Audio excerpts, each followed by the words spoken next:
Ted, do you believe you have a soul?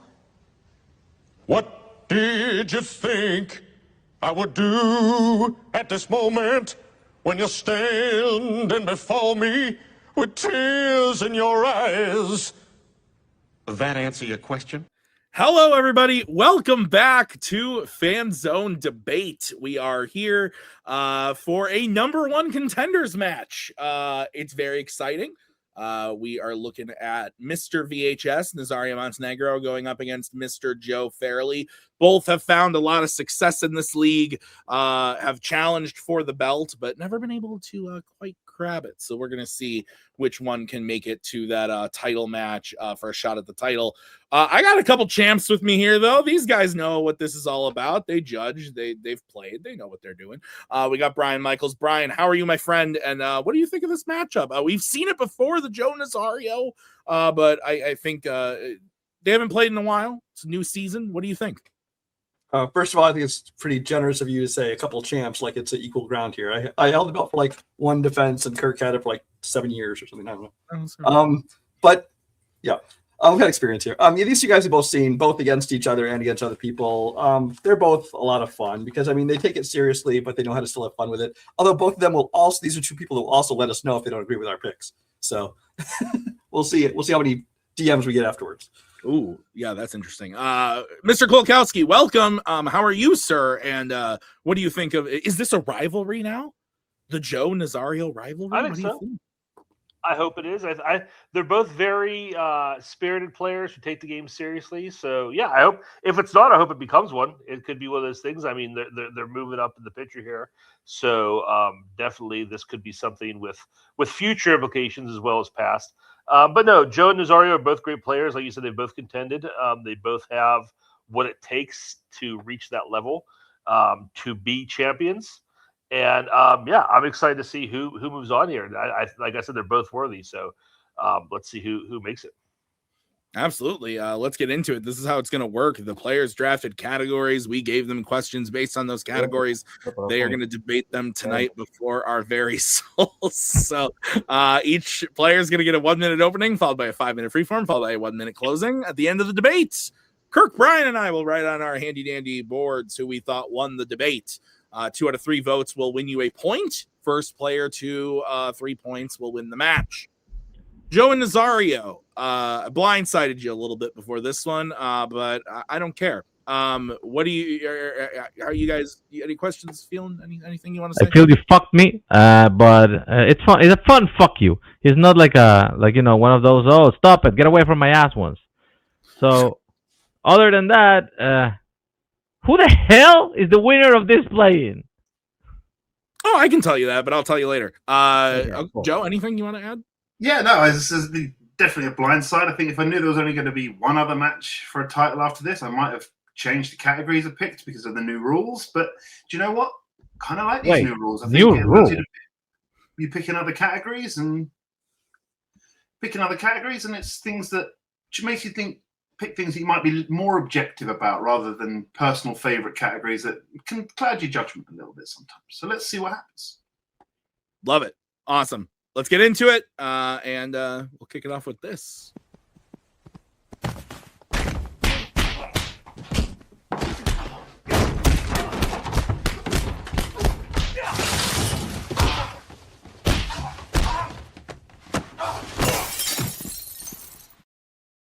Season 2 of Ted now streaming on Peacock. Gentlemen, it's so good. I have like 3 episodes left, but what I've seen is amazing. There's a new fight scene too, which I might swap out. It's pretty great. I'm going to get to it after the latest Scrubs, which is also awesome at the moment. I've heard it's surprisingly good.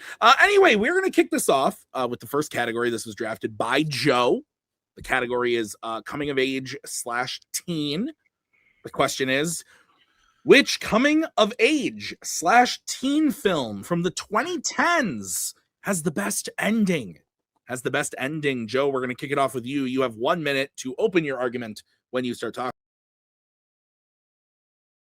Moonlight has the best ending of any coming of age film from the 2010s. It's an ending for me that captures, I think, the realism of growing up. It's an ending that shows that discovering who you are isn't done in a single moment. and that it's something that starts off slowly. So the ending shows Chiron as an adult after years of hiding behind this sort of hardened persona. He reunites with Kevin, the only person who ever showed him any sort of tenderness when he was teenagers. And in a quiet diner conversation, Chiron finally admits that Kevin is the only person who has ever truly touched him emotionally.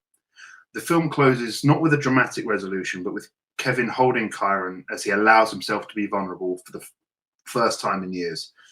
And the final image returns to a young Chiron standing by the ocean, connecting his adult self with the child he once was.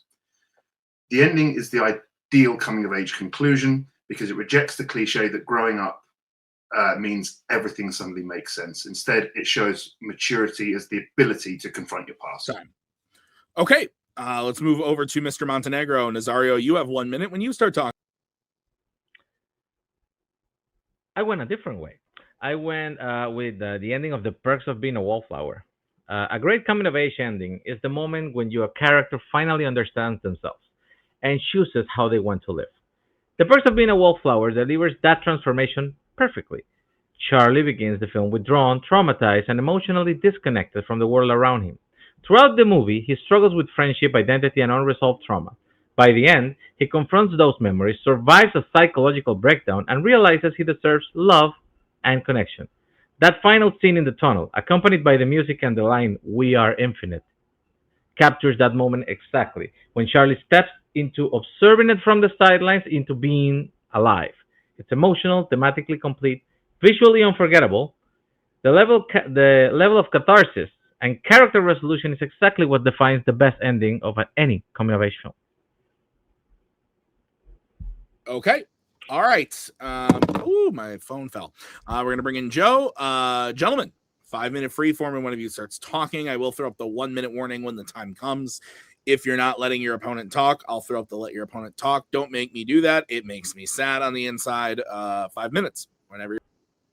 I take issue with something you said in your opening about how the ending of the coming of age film needs to be something that shows that he understands who he is. And I think that's what Moonlight does very differently, is that it shows that growing up isn't understanding who you are, it's understanding the journey you still need to go on. I think there's more. I think Moonlight treats its audience with a bit more respect, and it's a little bit more complexity, which I think is a little bit more true to actually growing up. Is that, I'm nearly 36, there's people in their 40s, we don't know who we are yet.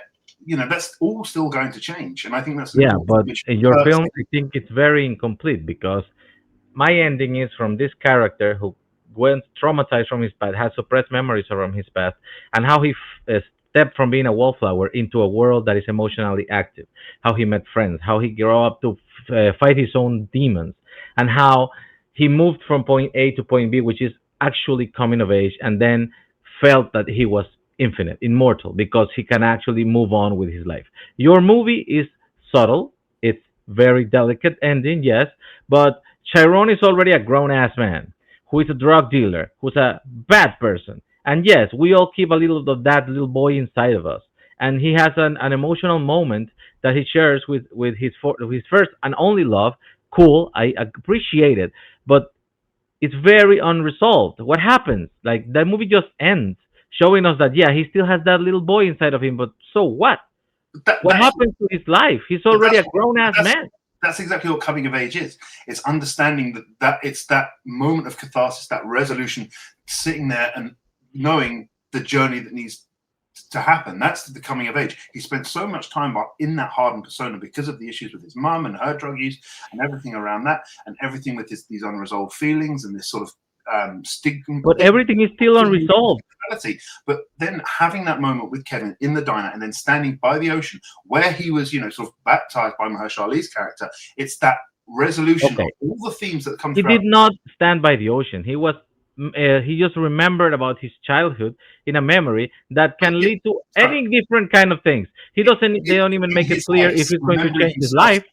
In his head, remembering himself standing by the ocean, because that's where he was sort of born again. And it's that coming full circle into sort of being born again and knowing that he has to come out of this hardened persona because he's finally allowed himself to be vulnerable after years of pretending to be hardened. I think Perks feels like it needs to have that sort of triumphant ending, whereas Moonlight trusts its audience to keep with the complexity it has presented throughout. Yes, but that rewarding ending is what makes it so great because it's earned. It's a recall from the song that appeared earlier on the film. Make it a very like a deliberate payoff.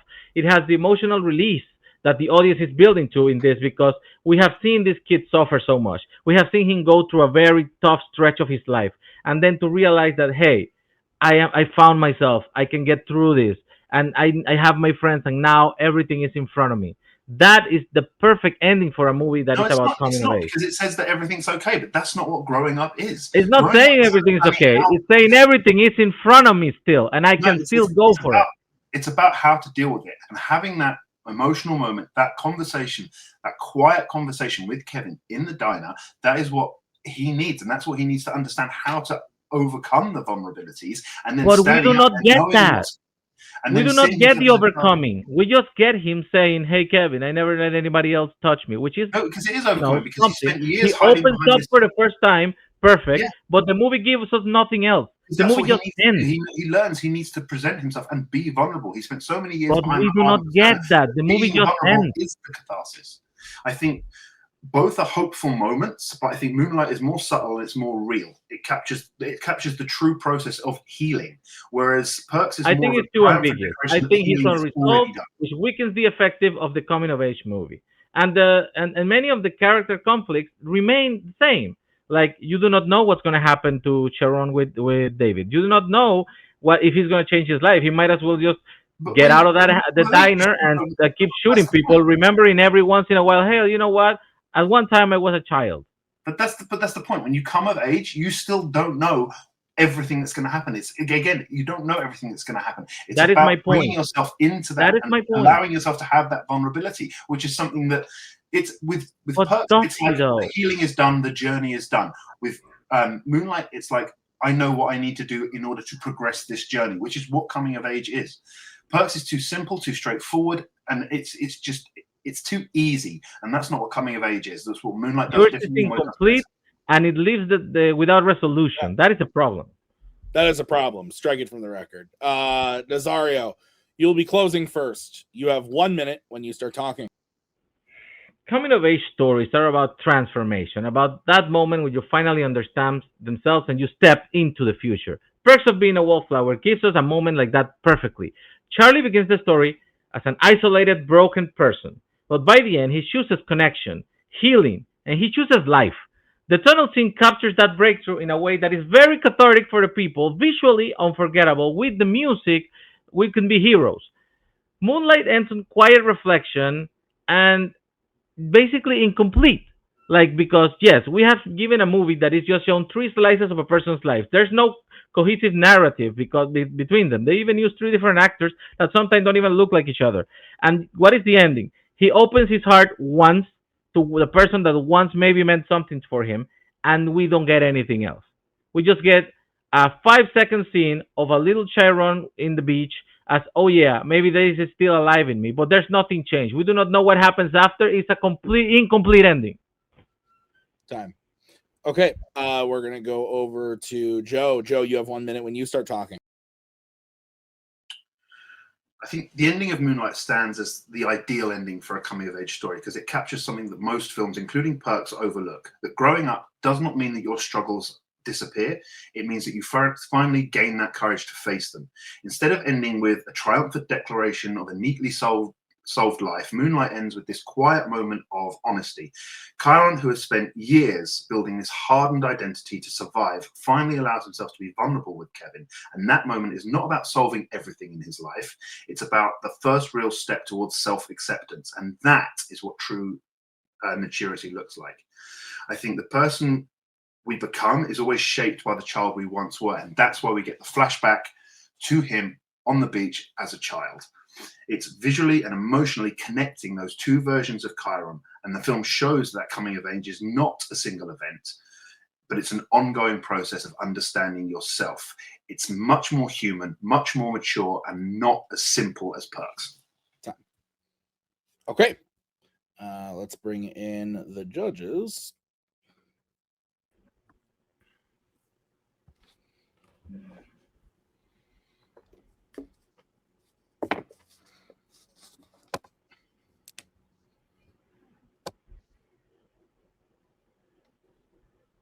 Fuck you, Nazario. Fuck you, Joe. Got it in first. I win. Okay, Kirk, you ready? Yeah. Okay. Good start. Good start. I know it's a good start when blows being traded back and forth, and I'm like, ooh, that was a good point. Ooh, that was a good point. Ooh, that was a good point. So I thought both did a good job here. I went with Nazario. We spent a lot of time on Moonlight, not nearly as much time on Perks. But that being said, like the criticisms against Perks were mostly like it's simple.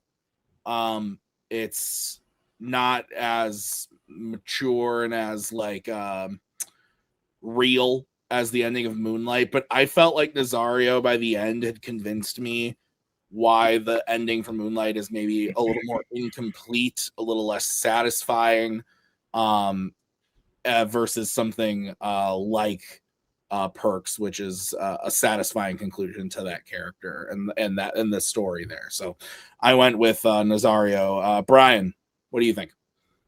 Yeah, this definitely was not a runaway hit for either one. I think this is a real toss up.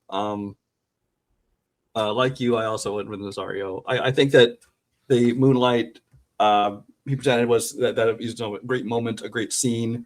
But the way Nazario presented the Perks, it just seemed like there was a little bit more to it as an ending scene. Kirk, what do you think? I also went Nazario. I hate that this is a clean sweep, though, because that's how it's going to go on the record, because I think it was a really close fight. I think both of them came at it from totally different like philosophies of how a coming-of-age movie should end. And I think they both did a great job of defending their movie from that standpoint and attacking the other movie from their side. So that was a complete toss-up for me. So it came down to the closings. And Nazario just, again, it was a little thing, but it was so close. I had to pick something. Nazario came down with, talking about the music and the visuals, drive through Fort Pitt tunnels in Pittsburgh, one of the greatest views in America. Didn't let that sway me, though. But I think he just gave me more about how, because they both came of like the idea of the ending, like their idea of the ending, but Nazario gave me more about why it was the good ending of a movie, not necessarily just the story. Okay. So Nazario will win the first point. We are moving on to the next question, which was drafted by Nazario in the category of animation. Question is, which Disney Animation Studios film from the pre-1960s has the best characters? We're going to start with Nazario. You have 1 minute when you start talking. So going with the best characters and discussing early Disney films, the most important factor is how memorable they are, their personality, how they work as an ensemble strength. Peter Pan excels in every one of these areas. The film introduces a remarkable cast of characters that includes Peter Pan himself, the mischievous embodiment of eternal youth, Tinkerbell, who eventually became one of Disney's most recognizable mascots. She just shows up in front of the castle, and Captain Hook, one of the most entertaining villains in Disney history. Even the supporting characters like Mr. Smee and the Lost Boys are vivid and memorable. These characters aren't just part of the story, they define it. Their personalities, relationships, comedic energy drive. They move the whole film. And decades later, they still remain culturally iconic and known to children of all ages. The combination of individuality, variety, lasting impact makes Disney Peter Pan the one with the strongest characters of this era. Okay, let's move over to Mr. Farrelly. You have 1 minute when you start talking. I think one film stands above the others in terms of character writing, emotional impact, and storytelling specifically around characters, and that is Pinocchio. What makes Pinocchio and the characters in Pinocchio unique is the strength and influence of the entire cast. Characters are not just memorable, they represent powerful ideas. They shape the story. Jiminy Cricket acts as the voice of conscience. Geppetto represents unconditional parental love. Villains such as Honest John and the Coachman each embody different temptations and dangers. And at the center of the story, we have Pinocchio, a protagonist who begins naive, and is easily led astray, but ultimately grows through this hardship and sacrifice. And because its characters evolve with the plot and carry that emotional weight, Pinocchio is not just one of Disney's greatest early films. I think it's the best film in terms of rich, developed characters produced before 1960. Time. Okay. Great. So we are going to do the 5-minute freeform. Pinocchio versus Peter Pan. Gentlemen, 5 minutes when one of you starts talking. I mean, Peter Pan is just the universal fantasy of childhood. It's instantly rentable and recognizable. This is why it's endured so much. Captain Hook. Captain Hook. Wait, I'm speaking. Captain Hook combines menace, humor, and theatrical personality, and it's so memorable. Everybody in that movie, you remember from their moments, from Smee, from Tinkerbell, from the Lost Boys that add energy. They work together as an ensemble, and yet they also work as separate characters because each of one is memorable. Your film focuses on Pinocchio and Pinocchio, that is. Everybody else just comes in and out of the movie for a few seconds and you never see them again. So how can you tell me that has the best characters?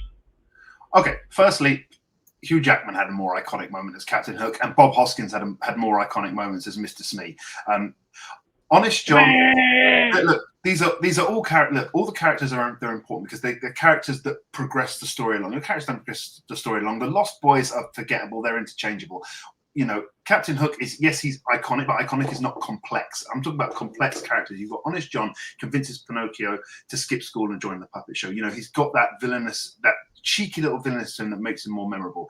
You've got Jiminy Cricket, supposed to be the voice of good. So many of the characters, there's lots of characters that exist to sort of tempt Pinocchio, and they do that in such memorable ways. But you've got Jiminy Cricket on the other hand, who's the conscience, and Geppetto, who's this goodness. Tinkerbell mostly exists to just drive small conflicts, and I think Pinocchio's characters, they face real consequences. But with Peter Pan, it feels like this is a routine. This is something they go through all the time. We fight the pirates, the Lost Boys, we do all this. Until it changes. And it changes in this visit. But let's focus a little bit on your thing. You're saying that Jiminy Cricket, the guy who gets ignored by Pinocchio during the whole movie, is memorable. That's his thing. He shows up, he ignores him. You're saying he has memorable His strength of character drives him to continue. You're saying he has memorable villains. One of your villains is called the Coachman. How memorable is that? It's not even a name, it's a description of a job. They all show up for 5 seconds and you move on. And you say that Honest John is deep? Honest John is a fucking jackass thief. He steals from Pinocchio and he never comes back to the movie. And you say, no, wait, let me finish my point. You're saying Dustin Hoffman is more representative of Hook than the original cartoon. Guess what? When I asked him what inspired you, he said, I got inspired for the original cartoon. That is why I make Hook. I never said Dustin Hoffman. I said Hugh Jackman. I never mentioned Dustin Hoffman. You mentioned Dustin Hoffman. Look, the difference is I've got. Oh my God, Pan! He's got a more iconic moment. But that's not what we're talking about here. That's not what we're talking about here. We're not talking about that film. What we're talking about is your character. And the fact of the matter is, the majority of your characters are interchangeable and forgettable, and I'm not even going to say borderline racist. All right, my character, at least the very line of my movie has no stereotypical representation of Native Americans. It doesn't have these interchangeable Lost Boys that are forgettable. It doesn't have anything like that. In fact, it has characters that all have, even if they have small moments, they're memorable and they have personality. Honest John has personality. The Coachman, Stromboli, they all have distinct personalities which help drive the plot forward. They don't have personalities, they have a gimmick. One is a thief, one is a child abductor, the other is a child abuser. They show up, they do their shit, and they move on. They are not memorable characters. They are things that happen to Pinocchio. When I'm saying memorable, everybody remembers Captain Hook running from the crocodile, yelling for Smee. And Smee just desperately, yes, sir, yes, Mr. Hook, trying to catch him. Everybody remembers the Lost Boys because they were helping. Everybody remembers the kids. Where's the development of anyone? Not even Peter Pan has development. There's no development whatsoever. Are we talking about best development or best character? And to be a best character, you have to have memorability. You have to be memorable. People have to remember you. You remember Peter Pan. Remember Hook. They don't remember Jiminy Cricket. Jiminy Cricket got put into other movies. He was that memorable. Okay, where's the characters from your movies going into others? You know where Tinkerbell is? In front of the Disney castle for every other single Disney movie ever released. That's how memorable she is. And you're trying to say, hey, it was a one-trick pony. Where this is a good fucking trick for this pony. Peter Pan is memorable, and even I haven't even mentioned Wendy and the kids and John, and That's because those forgettable. kids are That's very why you haven't memorable. mentioned them. That's why you haven't I mentioned haven't, them. because you don't shut Michael up. and John do? What do Michael and John do apart from get lost and get captured? They are there to be the kids that Get captured. make Peter Pan realize that he has to grow up by the end, because that's the decision that happens at the end of Peter he Pan. remains in He Neverland. realizes he has to move on. This is the problem. I think what you're confusing is character writing and world building. Peter Pan is very good at world building. The Neverland is a very interesting place, but it's not character development. It's not character writing. Fine. Okay, we're going to start closings with Joe. Joe, you have 1 minute when you start talking. When comparing the two, I think we need to look at three main points. Firstly, character growth. I think Pinocchio begins naive and he's easily manipulated, but through moments and things with Geppetto and Honest John and Stromboli, I think all of these things develop him as a character. No one in Peter Pan really develops. He never changes, and his defining trait is refusing to grow up.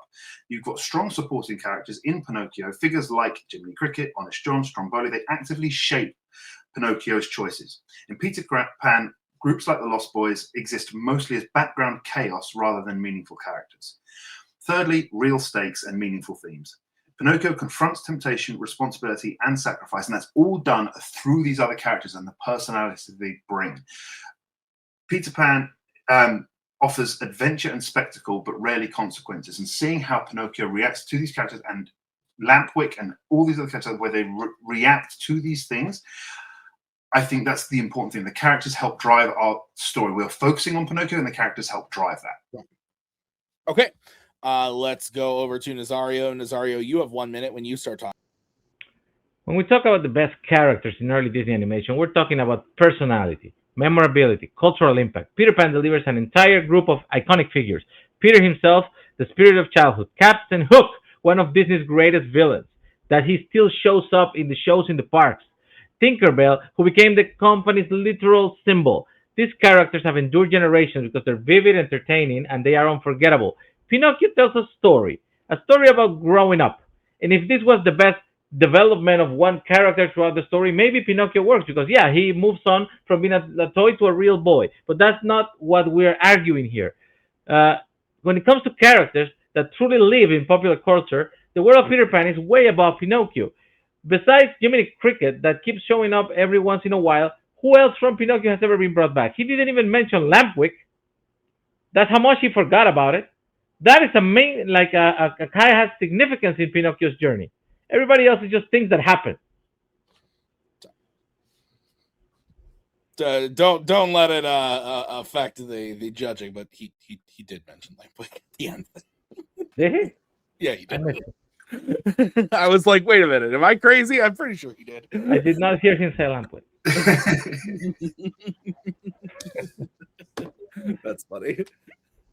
Just Nazario's just trying to gaslight us. I wouldn't expect it from anyone. You really did pick Alice in Wonderland. No one picked Alice in Wonderland. What are you talking about, Kirk? That never happened. By the way, fuck you, Joe. Fuck you, Nazario.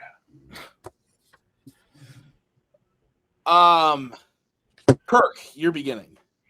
Yeah. I really wish Joe would have said, when Nazario said that Tinkerbell shows up at the beginning of every Disney movie, she shows up to Jiminy Cricket's song. I wish that would have been brought up. But neither here nor there. I still went with Joe. These questions are tough because when it's like, hey, who has the best character? You get into the rut of just naming a bunch of characters, and they both did that. For me, Nazario's focus was too much on memorability and, just who shows up the most, who's in the parks, all that. I think that there's value in that, but I don't think that necessarily makes, just because a kid wants to take a picture with you the most, doesn't make you the best character. I think Joe gave me a little bit more about what his characters actually did in the movie. I think he had some really good shots about Nazario's characters. A lot of them are just background. A lot of them are just there and interchangeable. I don't think Nazario had great rebuttals for that. So Joe gets my vote. Huh. Oh, It's fun writing these down before we hear what everyone else says. I see where Kirk's coming from. It's hard to argue against what Kirk was saying, but how I kind of felt, I did feel personally like listening to it that like, yes, I agree that just listing off a bunch of characters like doesn't necessarily mean that like, okay, because you have more characters doesn't necessarily mean that they're the best. But I felt like Nazario actually did like to me describe like what the characters are doing, the fact that that they are iconic, I think does play a little bit into it. And that I liked what he was saying of like, if we're talking about like most complexly written character, like maybe Pinocchio. But he told us like what Tinkerbell does in the movie, what Hook gets to do in the movie, Smee, all the Lost Boys, and like and then yeah, towards the end brought up Wendy and the kids and stuff. So I don't know, I felt like Nazario, listening to it in the moment, I got more of like, okay, this seems like these are better characters than what Joe was pitching me. But am I kooky, Brian? You with Kirk or are you with me? Well, either way, you're kooky. Okay. I will say I don't think there's a pre-1960s Disney movie that I actually like. So they both kind of had to pitch me on these and why I should like them, because I really think they're mostly just very boring films. I do think, especially early on, I think that Joe made some really good points. He's talking about how the Lost Boys, they're forgettable, they're interchangeable. But then Nazario hit back at that, talking about kind of the villains of Pinocchio, especially like the one who's just named the coachman. And you don't even remember who these people are. So I think that a lot of it is kind of back and forth. I do disagree with Kirk a little bit. He was talking about how, Nazario was talking more about like the memorability of the characters and all these things. And I think that's a factor because, we aren't talking about the best character arcs or the best plots. We're talking about the best characters. These are characters who have, people have latched onto, or they become popular because people remember them and the things they did in the movie. So I did go with Nazario. Okay. So Nazario wins that point. It is 2-0 in favor of Nazario. And we are going to move on to the next question. Joe needs to hit this in order to stay alive. The category was drafted by Joe in the category of musicals. What is the best vocal performance by an actor or actress in a jukebox musical? I'm looking forward to this one, Joe. You got 1 minute when you start talking.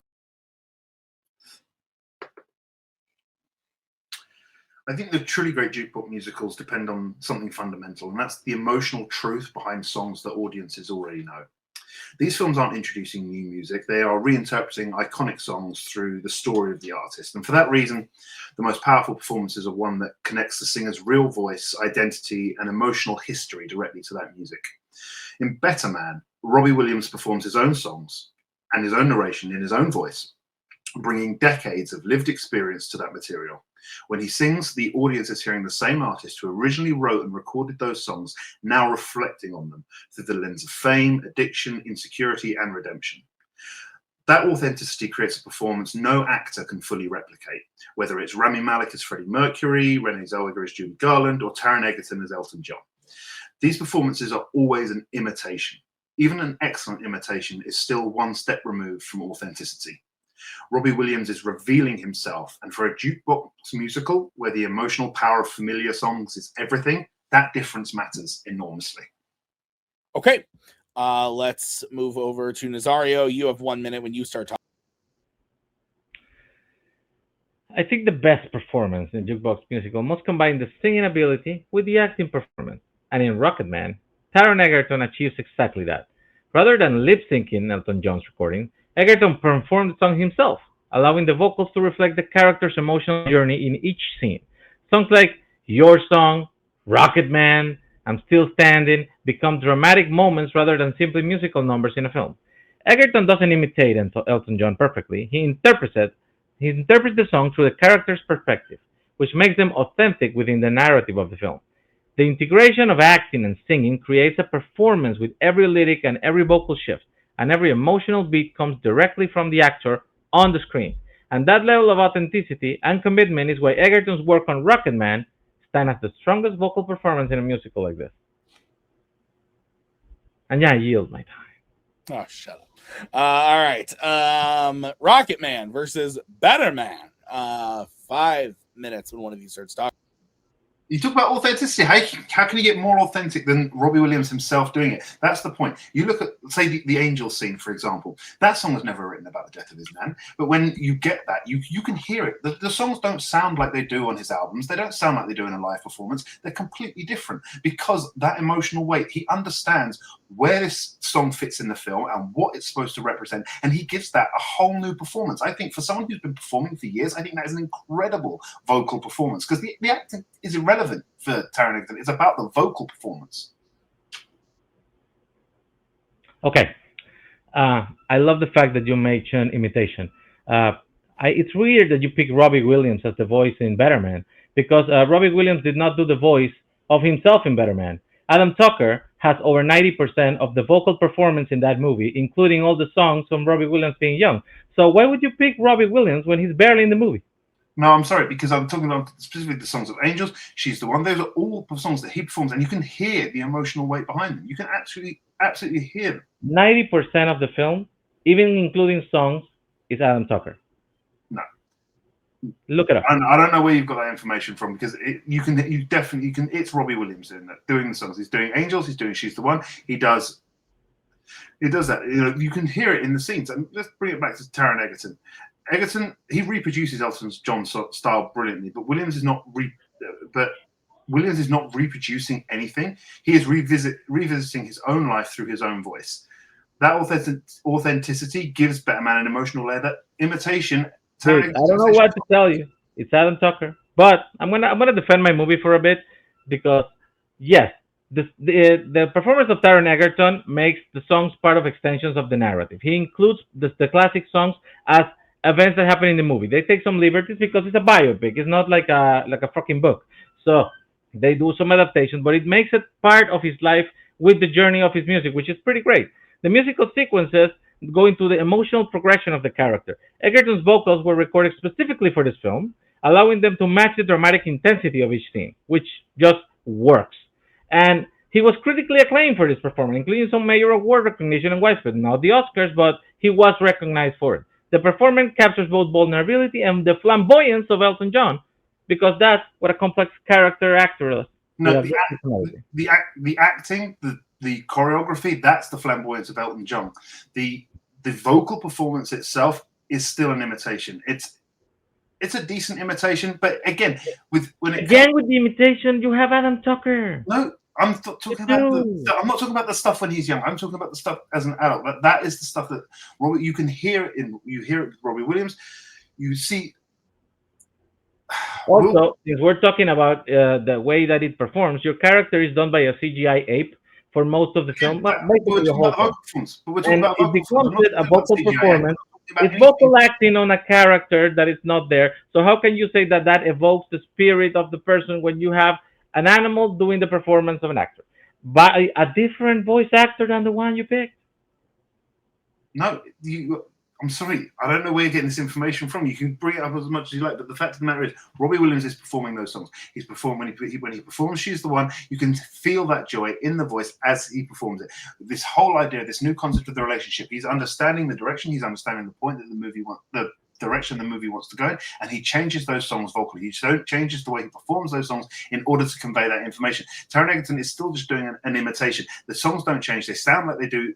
They sound like an off Elton John performing his own songs. What Robbie Williams does is perform them in a completely different way, conveying that emotional complexity of each scene through the lens of his own life. I do feel this movie is pretty balanced, doing the acting and the development of the character of Elton John. We go through his life when he's young, when he's in the middle, when he's get betrayed by his own manager, and how he finally embraces himself and he becomes the legend that he is. And we, again, do this through music, which is performed directly by the actor performing the role. And it feels natural, feels earned, and it feels memorable because he's absorbing the character. Very few people do this, as well as Taron Egerton does it in Rocketman. Maybe a second choice could have been Joaquin Phoenix in Walk the Line because he also embodies the character and does the singing in that one. Again, unlike yours. No, I think what you're doing is confusing an entire performance with just the vocal performance. I think what you're doing is you're looking at the transformation of the whole thing that Taron Egerton is presenting, and that transformation is impressive. But Egerton performs Elton John songs, whereas Williams reclaims his. Okay, we're gonna do closings starting with Nazario. Nazario, you go first. You have one. The best vocal performance in a jukebox musical should combine singing and acting into a single unified performance. In Rocketman, Taron Egerton does exactly that. He performs the song himself. He embodies Elton John's emotional journey throughout the whole film. Every lyric and vocal choice reflects the character's state of mind in that moment. That makes it such a remarkable performance. The music isn't separate from the acting, it is the acting. When one performer carries both the emotional and vocal weight of the story, that is the definition of a standout musical performance. And again, he didn't look it up. Robbie Williams did about 10% of that movie. He did, and because he didn't sound like young Robbie Williams, they have to replace him with Adam Tucker. This is a known fact. You can look it up. And that's what I gotta say. Okay, ending about 14 seconds early. We're going over to Mr. Farrelly. You have 1 minute when you start. In Rocketman, Taron Egerton delivers a fine performance, but it is still an imitation. But in Better Man, Robbie Williams offers something no actor can replicate. The original voice behind that music reflecting on the life that inspired it. When Williams sings Angels or Better Man, the audience isn't hearing an interpretation. They're hearing the artist himself confronting fame, insecurity, and redemption through the songs that shaped his career. And in a jukebox musical, where the power of the music comes from the connection between the artist and their songs, that authenticity is unbeatable. Imitation can be brilliant, but the real voice behind the music will always carry the greatest truth. And that's the key. The songs that Robbie Williams performs in Better Man are the ones that have the most emotional range behind them because he is feeling them, because he's lived that experience. He is recontextualizing those songs, those hits. He is recontextualizing them through the emotional lens of the film and what is presented. And you can hear it in that performance. You hear the weight of all that emotion. It's perfect. Time. Okay. Bring in the judges.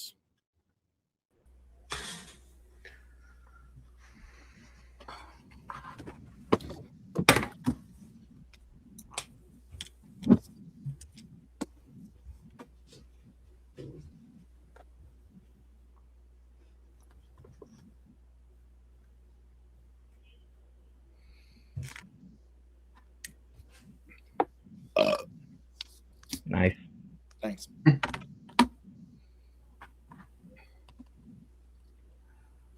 Kirk looks ready. Brian, it looks like you're still thinking. Yeah, I'm still thinking about it. Yeah. You're good.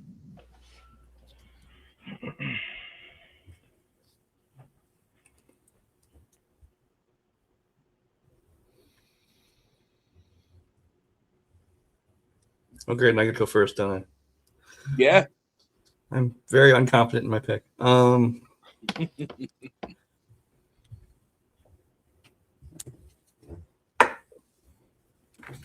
Okay. I'll first say that, like, a lot of the stuff Nazario was talking about, like the visuals being the CGI, I did not take any of that into account because I agree with what Joe rebutted, which is what we're talking about, the vocal performance. The question is about the vocal performance, not the overall combined thing. The whole Adam Tucker, Robbie Williams thing is also, I don't really know how to factor that in because whoever it is, it's still the vocal performance of that character. So I don't know how much to take that in consideration. In the end, I did still go with Nazario though, even without those. I just feel like he gave me a little bit more as to everything that went into the performance, the vocal performance, and the emotion that you felt with it. So it was really a coin flip for me, honestly. I just got to grasp onto something to pick one. Okay, Kirk. Yeah, this was tough because that whole Adam Tucker thing kind of threw a wrench into it.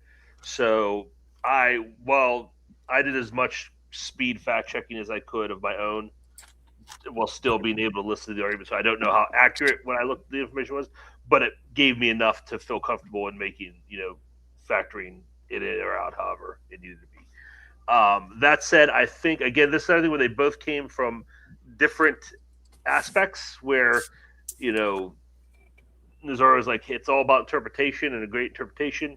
Joe was authenticity, and it needs to be, authentic. And again, they both argued their points well. I think it just came down to whose I bought into the most, and I bought into Joe's more. I really like Joe talking about it being the idea of him going back and contextualizing previous songs and giving them a different meaning at a different stage of his life and career. So again, it was close. I think they both argued it well. That just tipped it to Joe for a little bit for me. Oh yeah, this is weird. I didn't expect this to go the way it went. And I'm somewhere in the middle of my buddies here, because the Adam Tucker of it all, as they both said, I felt like thinking about it, I'm a little more away from Brian, where Brian says like we're looking at the performance of that character. We said actor or actress, so like I'm looking at like who played that character. But I wasn't able to fact check things. I know that Robbie Williams, and I gotta go what's based on the arguments here. And I know that Robbie Williams played that character. And is credited as playing that character. So what was brought in, I have to take it what the competitors are saying. I went with Joe. And I felt like the main reason was, and it was rebutted, I think Brian brought it up in his point, was that Nazario spent a lot of time, even taking away the Adam Tucker of it all, telling me about, he said it as much in his closing, that the answer to this question should combine the vocals and the physicality. And I think if we were just talking about performance, that's one thing. And I think Edgerton is the clear choice there personally. But vocally, what the better man performance is doing, I think Joe was able to convince me. And I think Nazario just kept shooting himself in the foot by saying, well, it's more than just the vocals, but that's not what we were talking about. So this was a weird one. It's been a weird night, but nonetheless, we're moving on, and Nazario is. I just want to clarify, I wouldn't have picked Robbie Williams if it was the entire performance. That's fair. All right, so we're moving on. Next question. This was drafted by Nazario. Joe needs to hit this in order to send it to the bonus. If Nazario hits this, he will move on to the title match. The question is in the category of sports. Question is, which movie based around the sport of American football, notice how I said American, has the best coach speech scene? Sorry, Joe. We're going to start with Nazario. Nazario, you have 1 minute when you start talking.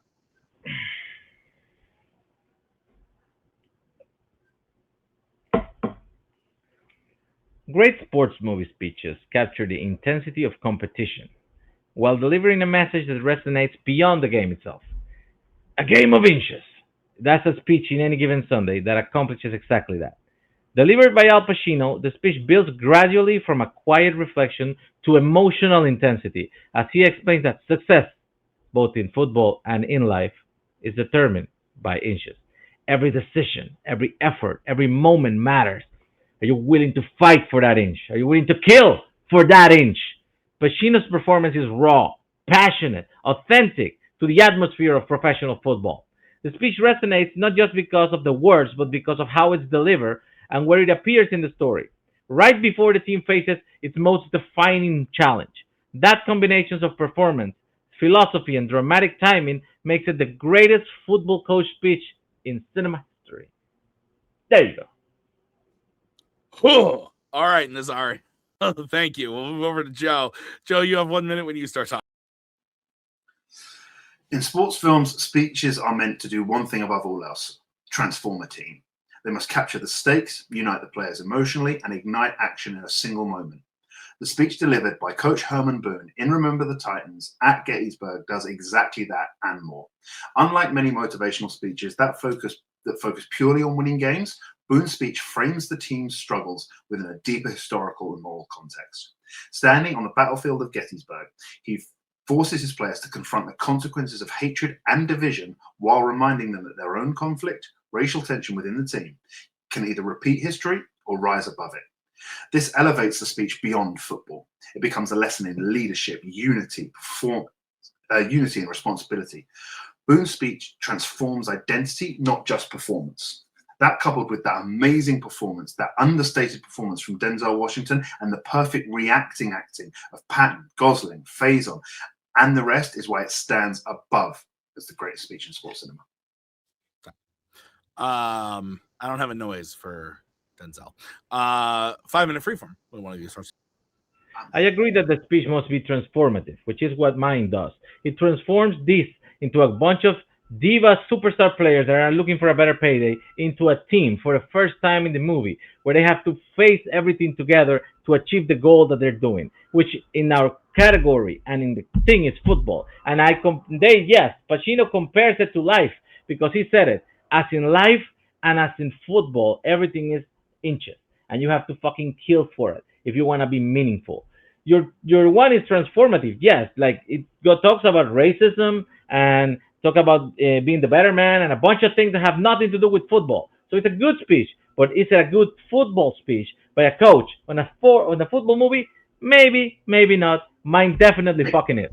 It's just the best coach speech scene, not the best football speech related to football. Look, coaches are managers. Well, then you combine that word, you're aging men. And that's what he's doing in that speech. You look, while your speech is compelling, its stakes remain largely internal to the team's performance. But Boone's speech, it tackles a societal issue. It makes it more profound and more memorable. Yes, the inches, the metaphor, its poetry can inspire, but simplicity persuades. Boone's speech forces the players to confront a clear moral choice rather than just feeling emotionally inspired. And let's be honest, the beginning of that speech, when he's talking about him aging and all that, it's really really not that motivational at the beginning. You know, it's kind of depressing. Transformative. It goes to a point. Your speech is just something they do on Gettysburg, separate from everybody else, and it lacks the immediateness of having something to do after. Like you perk them up, you tell them this thing that is going to improve their lives, and what happens when they come back to school? Everybody immediately falls. Everyone immediately falls. Everything that he told them to do in that speech gets forgotten in the first 5 minutes because of pressure of society. If that was the thing that united them, maybe that would be it. But it is not that. You know what unites that team? When some of the players call the other players and force them to be together. They even say it. Yeah, we came together in camp. Why does it matter if we cannot do it in front of society?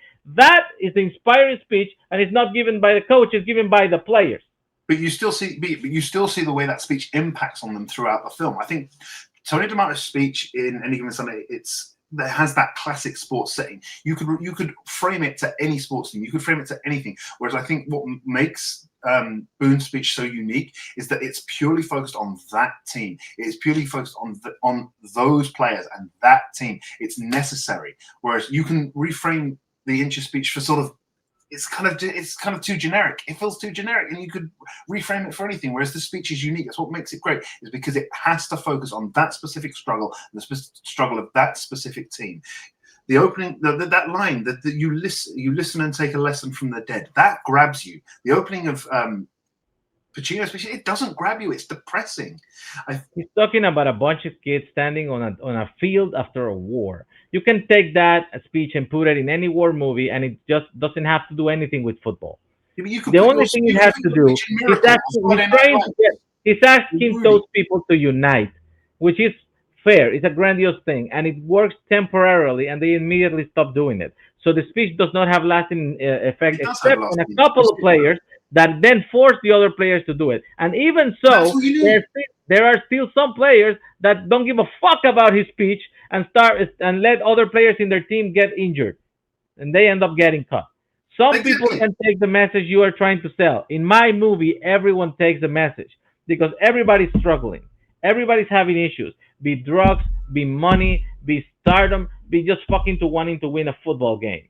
But The that's the thing point. is, it's a great fucking speech because it unifies them into a team, inspires them to be better themselves, and they do it. And it's demonstrated in the movie in the next scene. Yours falls apart in the next scene. No, it doesn't, because you said it yourself. It sticks with some characters, and the rest of the characters that it doesn't stick with and it doesn't have that impact on, they get cut. Speech works on some people, and works on everybody. I give you plenty of time. Those characters that it sticks with, that's what inspires the rest of the team. That's what allows them to go the way they are, because that speech does have the impact on the people it should have the impact on. I think for yours, yes, the team is motivated to play harder, but I think you can put that speech in Miracle or Friday Night Lights or anything like that. But what you can't do, yes. You can't put Herman Boone's speech in any other film, and that's what makes it stand alone, because it has to. Yours is far too generic, but with Boone's speech, it sticks. It's what inspires those specific players. I get your speech, and I put it in the longest yard, and nobody knows what the fuck they're talking about. Football. Let's go to Nazario first. No. I don't know. Yeah, this is your question, Nazario. No. So we're going to Joe first. Joe, you have 1 minute when you start talking. In Remember the Titans, Coach Boone's Gettysburg speech accomplishes exactly what it needs to. It places the team on the ground where the battle was fought, and he forces the players to confront the real consequences of division. His message, if we don't come together, we will be destroyed, raises the stakes beyond football and frames their conflict within the broader history of hatred with reconciliation. The argument has many reasons why it stands apart. The historical setting, the stakes are not just moral, they're societal, all these other things. With the speech from Any Given Sunday, it feels too generic. It starts off depressing. It doesn't have that specific gravitas. All you can really remember from it is inches. Whereas with the Gettysburg speech, you remember, let's take a lesson from the dead. You remember, if we don't come together, we'll be destroyed. It is a moment of leadership that reshapes relationships, identity, and purpose. The players are not simply being told to perform better. They are being told to grow and become better people. I think you can put the Any Given Sunday speech in any other football movie and you wouldn't notice the difference. But this speech works only for Remember the Titans. All right, let's go over to Nazario. You have 1 minute when you start talking. The greatest sports speeches capture the stakes of the game and speaking somewhat universally about life. The Game of Inches speech in Any Given Sunday does exactly that, man.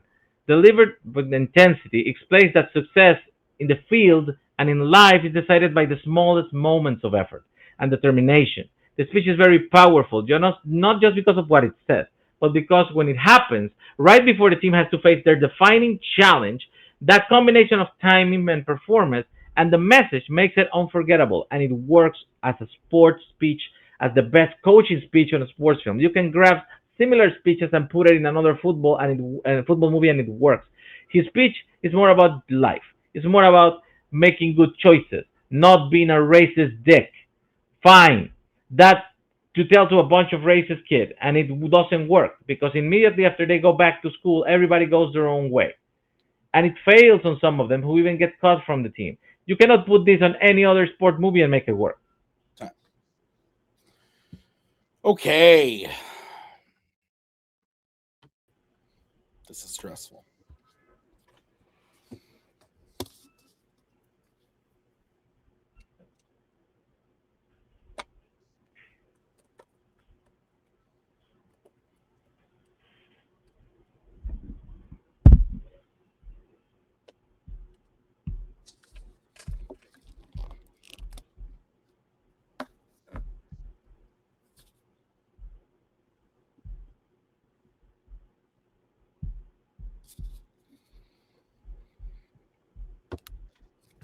Okay. Good fight. One of these movies is great. One of them is not, but they're both good speeches. One is a Disney-inspired love, and one is a Coke-inspired fever dream. But nonetheless, both good scenes that I enjoy. I went with Joe. And I was actually on Nazario's side for the openings and kind of the first half of the free form, but Joe kind of swayed me in the back half, and especially in Joe's closing, I thought was really strong. I just ultimately really had me on the side of the fact that the scene that Joe's scene fits so perfectly in that movie and that moment with a lot of memorable lines that he was able to pick out and bring was good. I thought that Nazario did a great job of taking the any given Sunday speech and pushing that up, but I just think that ultimately like his attacks against Remember the Titans weren't totally like they didn't totally work for me. Like just the fact that like the kids just go back to normal the next day or whatever, but it's not necessarily about what happens next. It's about that speech in that moment. And so I felt like Joe kind of convinced me that. So Brian, what are you thinking? I think a lot of times their debate judges feel pressure if they voted for one person several times that they should throw a vote the other way. I do not do that. I have to vote based on how I see the actual argument in the debate. Absolutely. But even then, I still vote for Joe. I feel like a prick. Go on. Well, no, because I specifically because I don't I have no problem voting for one person. Yeah, I got you. Go ahead. I've known people have done that to me even, and I like this way. Anyway, I just feel like Joe did a good job. I think that especially he pointed out that it doesn't say best sports speech; it just says best speech, and he really leaned into that. Talked about how while his does obviously apply to the game of football, especially his closing was talked about how it deals with relationships and identity and purpose and growth. I think he did a real good job of pitching why his is just a better overall speech.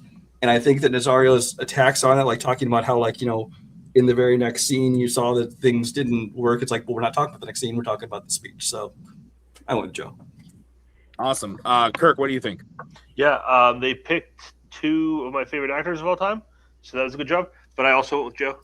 I just feel like I really like Joe hitting that this was a very specific speech for that the specific group needed to hear, and that Nazario is a little more generic, and that's real because when Nazario said any given Sunday, I needed him to tell me about that speech because I couldn't remember which one it was. If he would have made up a speech from another movie, I would have bought it. I'd have been like, okay, yeah, that must be it. But as soon as Joe said Gettysburg, I knew exactly what he was talking about. And I know Nazario came to work because of that, but I think Joe really hit home with the people who on the team who needed to hear it heard it, and it worked itself out from there, which I think is like the whole point of the movie. I mean both great picks and defended well, but I think Joe just hit a little better. All right. Well, we're moving on to the bonus round. It's 2-2. Here's how it's going to work. I have randomized what category from Fanzone was going to come up. Category that was not used in the main round. Sorry, Tim. Just before you do what the category is going to be, can I have 30 seconds for a pee break? Yeah, absolutely. I think before we have to start thinking about things, let's. Yeah, absolutely. I'll explain the rules, but Joe, if you want to cam off or whatever, but for the cameras, yeah, here we go. You're each going to get 45 seconds. You're each going to get 30 seconds. There's Joe again. And yeah, that was it, I guess, really. We'll be right back. All right, gentlemen, we're back. Do you understand the rules? Do I need to explain anything else? I think I'm clear. 45 and 30. Okay, great. The category that was randomized was family films. The question is, and it will be in the private chat for you, what is the best family film sequel? Again, what is the best family film sequel? Toy Story 2. House Train Your Dragon 2. Yeah, all right. Okay, great. All right, so I'm going to take Back. All right, Nazario, you will be going first of what is the best family film sequel with Toy Story 2 versus How to Train Your Dragon 2. Nazario, you're going first. 45 seconds on the clock for you when you start talking. I think Toy Story 2 is the greatest film sequel ever because it does something that most sequels fail to do. It makes the original better. Instead of repeating the same story, it expands the world of characters we already love. Woody's discovery of his past, Jesse's heartbreaking story about being forgotten, it all adds the emotional depth and resonates with both kids and adults. At the same time, the film is very entertaining with comedies, scenes, memorable new characters like Jesse and Bullseye, and is very, very well acclaimed by awards and recognized as one of the best sequels ever to an original film. And it proves that a sequel can be bigger, funnier, meaningful, like the original, and it stands as one of the greatest of all time. All time. Joe, 45 seconds when you start talking. How to Train Your Dragon 2 stands out because it combines epic storytelling, emotional depth, and character growth. Hiccup evolves from this young leader into someone who must make these life-altering decisions, confront family legacy, and face its moral complexity. Dragons like Toothless also grow alongside him, creating bonds with real stakes. The film tackles these mature themes like loss, the loss of Stoic, leadership, and war. You get great new characters in Volca, and you see the way all the other characters are sort of bonding with their dragons.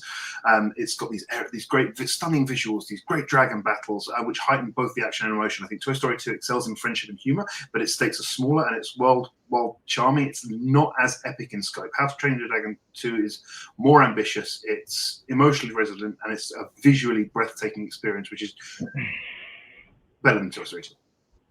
Nazario, 30 seconds. Like I said, Toy Story 2 changes the story. It starts focusing in Woody instead of on Buzz Lightyear, and it introduces new characters who become memorable to the franchise. His movie actually puts out a Deus Ex Machina where Hiccup's mom is supposed to be alive, and instead of dealing with that and facing the reason why she left, they just move on from it because Stoic is still in love with her.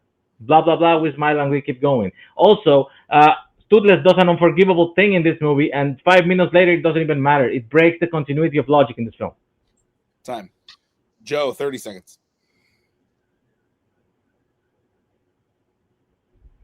Volca leaving is addressed, but it's recontextualized through the journey that Hiccup made the villagers go on in that first film. It's recontextualized. That's why it works so well. I think you have better character growth, and I think it is readdressed because he was under mind control the entire time. I think Toy Story 2 is heartfelt, but I think How to Train Your Dragon 2 is more heartfelt, daring, and unforgettable. Characters, themes, the visuals, they all come together. Toothless and Hiccup, they face that real danger. They make meaningful choices and experience profound loss. I think it's great for a family audience because you have that reaction, you have that tragedy. I think it's more friendship focused, and it's better than Toy Story 2 in that respect. I didn't even understand what he said at the end there, but striking from the record. Okay. Take out you and you, bring in you and that and there and that. We're all over the place. Okay. Who boy?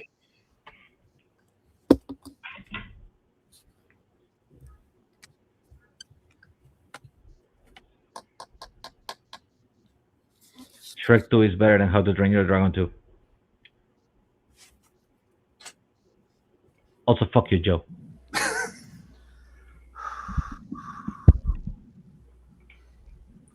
This could have gone in. This could have been Home Alone 2 versus... That's what I was waiting for, and then you said Toy Story. I'm like, oh shit, yeah, I probably should have said non-animated if I wanted. But Yeah, but because Home Alone 2 kind of sucks, man. Home Alone 2 versus Jumanji, Welcome to the Jungle. Cheaper by the dozen, too. I thought that would have come up maybe, but anyway. Kirk. Yeah. Good fight.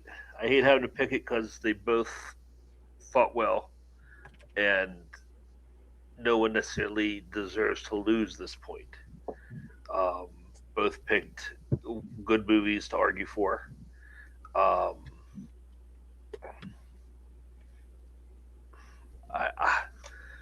I went with Joe. I went with Joe because I think in his 30 seconds, I think Nazario got too hooked up in a few specific moments of How to Train Your Dragon. And Joe did the smart thing with his finale where he didn't get hung up on trying to defend that. He glossed over it quickly, mentioned it, but then he kind of got on with it. I think he could have buried himself if he got too worried about that. So I think he argued that well. And yeah, that was the difference maker for me because otherwise they were both pretty neck and neck. I think just Nazario focusing too much on a couple things that, again, even if they don't necessarily work, I don't think they necessarily make it a worse movie, just for a couple plot points. So yeah, I think they both hit the macro stuff of the movie really well. And so I think I just got to give it to Joe. Again, it was close, very close. Okay, it's gonna be down to Brian. I went with Nazario. Sorry, Larry. Sorry, Brian. I liked what Nazario was cooking here with Toy Story, and I thought that he did a good job of defending Toy Story. There was a thing too. Kirk brought it up, but like Nazario spending most of his 30 attacking Dragon didn't really bother me, with the especially the hit on the hiccup thing. I don't personally, as a fan of that film, I don't feel like it's an issue in the movie, but he kind of painted it as like this is a big problem, like an unforgivable thing that he does, and it's fine. 5 seconds later, it kind of just drags the movie down a little bit. Joe did bring it up, like Kirk said, but I don't feel like he did I don't feel like it was a real defense. He was just kind of like, no, it works, and then went on. And I felt like that was kind of the stinger for me that I felt against How to Train Your Dragon. And I didn't really like, Joe said a lot of nice things about Toy Story 2, funny enough, where he was like, it's still heartfelt, it's still good, but it's just not as good as this. But like, I don't know, I didn't feel like there was a lot of attack against Toy Story that was like, that really stuck for me. And I felt like that one against Dragon really stuck. So Brian, once again, am I kooky, or what do you think? Yeah, this of all ones to decide it on, because I feel like Nazario, I think that his opening 45 seconds was pretty strong, but I think that Joe won in the back 30 seconds for me. I thought he had a better argument on his side.